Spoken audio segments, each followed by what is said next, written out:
परंतु जब से नोटा आया है तब से ये नहीं कहा जा सकता प्रतिद्वंदी नहीं है। हम भारत के लोग हैं, हम भारत के लोग एक पार्टी तो ऐसा ही हुआ है, वहाँ तो निर्विरोध चुन दिया गया। ये संवैधानिक व्यवस्था का, संवैधानिक लोकतांत्रिक व्यवस्था का अपहरण है। ये एक कॉलिशन के तौर पे आया है। जब चुनाव आयोग ने, देश के संवैधानिक लोकतंत्र ने, और उसको माननीय सुप्रीम कोर्ट या देश के संवैधानिक संप्रभु ने उसको आधार दिया है नोटा, तो उस नोटा तो विद्यमान है ना, हमें नकारने का अधिकार तो है ना। हमारा प्रत्याशी संवैधानिक चरित्र का है या नहीं है, इस पर हमें मत व्यक्त करने का अधिकार है, तो इसे कैसे छीना जा सकता है?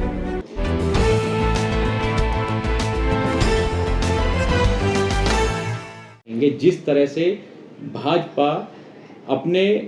विरोधी पार्टियों के प्रत्याशियों के जो टिकट हैं, या यूँ कहें कि उनका नामांकन वापस कराकर और उन्हें अपनी पार्टी में शामिल करा रही है, इसको देखते हुए क्या कहेंगे? और कांग्रेस खेमा जो है वो लगातार अब उस पॉलिसी को क्या कहेगा जब दूसरी पार्टियों पर वो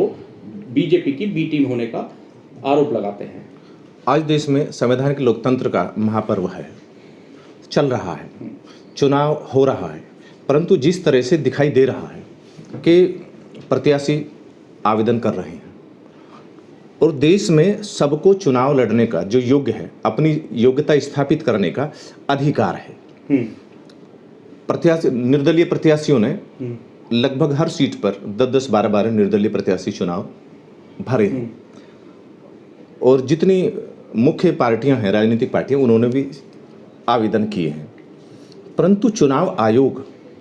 एक तरफ तो सभी सुयोग्य मतदाताओं के नाम मतदाता सूची में दर्ज नहीं करा पाए, दूसरे जितने भी निर्दलीय प्रत्याशी हैं अधिकांश, विरलतम किसी को छोड़कर सबके आवेदन निरस्त कर दिए। उसके बावजूद लोकतंत्र की हत्या कहें या लोकतंत्र में जनमत का या लोकतंत्र की बुनियादी उसका अपहरण करें कि वहाँ जबरदस्ती या मैनेज करके, बाहुबल या धनबल का इस्तेमाल करके या भविष्य में उनका भविष्य को सुरक्षित करने का वादा करके उनके नाम वापसी की एक जो कल्पना की गई या उसको साकार दिया गया, ये लोकतंत्र नहीं है, ये संवैधानिक लोकतंत्र नहीं है। जबकि जहाँ एक अधिकार मतदाता को है चुनने का अधिकार,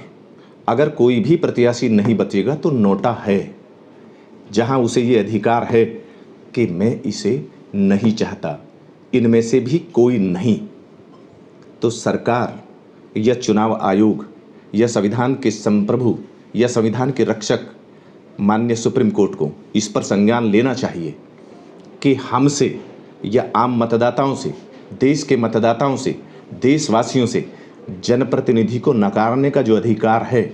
उसको ना छीना जाए। देश में जिन्होंने आवेदन किया है उनको चुनाव में सहभागिता करने से ना रोका जाए, जिसका ये एक तरह से जो गुंडा तंत्र है, जो माफिया हैं, जो अपहरण कर रहे हैं, जो अपना योग्यता साबित कर रहे हैं, परंतु राजनीतिक गुलामों को सिर्फ राजनीतिक गुलामी करने के लिए चुनाव में खुला छोड़ देना कि सामने किसी को छोड़ना ही नहीं, और चुनाव आयोग उन पर, चुनाव आयोग की मशीनरी जो निर्दलीय प्रत्याशी हैं उनके आवेदनों को किस आधार पर निरस्त कर रहे हैं, उनसे नाम वापसी कराए जा रहे हैं,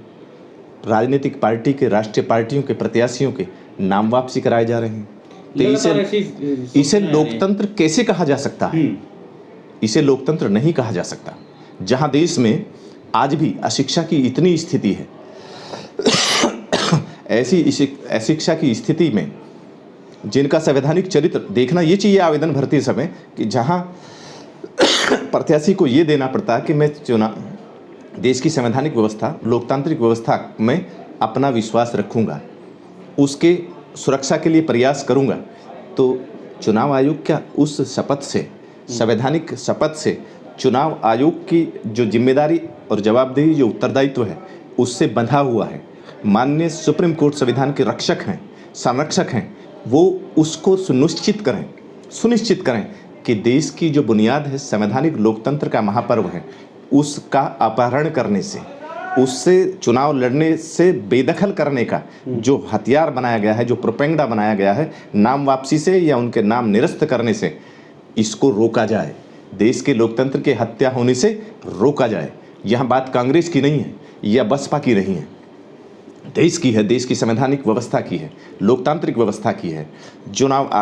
आयोग या चुनाव आयोग के जितने भी पदाधिकारी हैं, उनकी जिम्मेदारी है जो आवेदन आ रहे हैं उनको देखे कि वो ठीक है या नहीं है। उन नाम वापसी की या त्रुटियों को सही करने की समय होता है, उस निश्चित समय में उनको ठीक करने के लिए समय दें, न कि कमियां निकालकर लोकतंत्र की हत्या करें। संवैधानिक लोकतंत्र की बुनियाद को खोखला किया जाए, ये देश की और देश की लोकतांत्रिक व्यवस्था के बिल्कुल विरोध में है। देश के साहब, कल तक ये बात अगर उत्तर प्रदेश या बिहार या किसी ऐसे अन्य राज्य से जहाँ पर क्षेत्रीय पार्टियां या तीसरी ऐसी कोई बड़ी पार्टी जो मजबूत स्थिति में है जिन प्रदेशों में, अगर वहाँ उनका कोई प्रत्याशी का इस तरह से नामांकन वो कोई वापस ले लेता था तो यही कांग्रेस ये बीजेपी के बी टीम होने का दावा करती थी, उस पार्टी पर आरोप लगाती थी। लेकिन अब कांग्रेस के ही ऐसे, पहले सूरत और अब इंदौर और कई ऐसी जगह जहाँ पर प्रत्याशियों ने अपना जो नामांकन है वो वापस ले लिया है। तो क्या कहेंगे, कांग्रेस भी अब क्या बी टीम का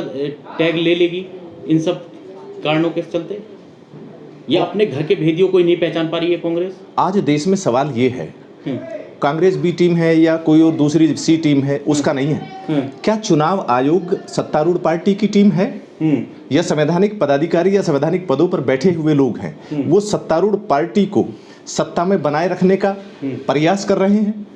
इस चीज का देश और देशवासी, देश के आम मतदाता, हम भारत के लोग, हम जवाब चाहते हैं। संविधान हम भारत के, उसमें चुनाव आयोग क्या गलती, जब जो प्रत्याशी है वही अपना नामांकन वापस ले रहा है तो चुनाव आयोग की क्या बाध्यता रह जाती है? हम भारत के लोगों ने संविधान बनाया है, हम भारत के लोगों ने संविधान के माध्यम से देश में मतदान का अधिकार और मतदाता के मत के अधिकार और मतदान की सुनिश्चित और सुरक्षित प्रक्रिया को पूरा निर्वाह करने का, सुनिश्चित करने का अधिकार, मूल अधिकार संविधान चुनाव आयोग को दिया है। या आप कहना चाह रहे हैं कि नोटा से हो, प्रत्याशी अगर कोई ना हो तो नोटा से वोटिंग हो, जो नोटा के सामने वोटिंग, जो चुनाव आयोग ने नोटा दिया है और आम देश के मतदाताओं को वो सोटा दिया है कि हम किसी भी प्रत्याशी को नकार सकते हैं। तो जो कॉलिशन हुआ, अगर नाम वापसी के द्वारा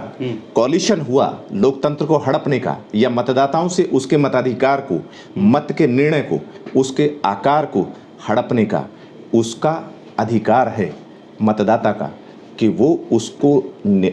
इनकार या नकार कर सकता है नोटा के माध्यम से, तो इसे छीना नहीं जा लेकिन सकता। ऐसे में तो ये तो हो ही नहीं रहा है। जो अगर कोई सामने प्रतिद्वंदी नहीं है किसी प्रत्याशी तो उसे निर्विरोध चुन दिया जाता है। परंतु जब से नोटा आया है तब से ये नहीं कहा जा सकता प्रतिद्वंदी नहीं है। हम भारत के लोग हैं, हम भारत के लोग एक पार्टी तो ऐसा ही हुआ है, वहां तो निर्विरोध चुन दिया गया है। ये संवैधानिक व्यवस्था का, संवैधानिक लोकतांत्रिक व्यवस्था का अपहरण है। ये एक कॉलिशन के तौर पे आया है। जब चुनाव आयोग ने, देश के संवैधानिक लोकतंत्र ने, और उसको माननीय सुप्रीम कोर्ट या देश के संवैधानिक संप्रभु ने उसको आधार दिया है नोटा, तो उस नोटा तो विद्यमान है ना, हमें नकारने का अधिकार तो है ना। हमारा प्रत्याशी संवैधानिक चरित्र का है या नहीं है, इस पर हमें मत व्यक्त करने का अधिकार है, तो इसे कैसे छीना जा सकता है? तो क्या लगता है आगे अभी 3-2 चरणों का चुनाव हुआ है और इस तरह से अगर कांग्रेस के प्रत्याशी अपना नामांकन वापस ले रहे हैं तो ये तादाद अगर बढ़ती है तो कहीं ना कहीं एक बड़ा झटका जो है वो कांग्रेस को लग सकता है, या फिर बीजेपी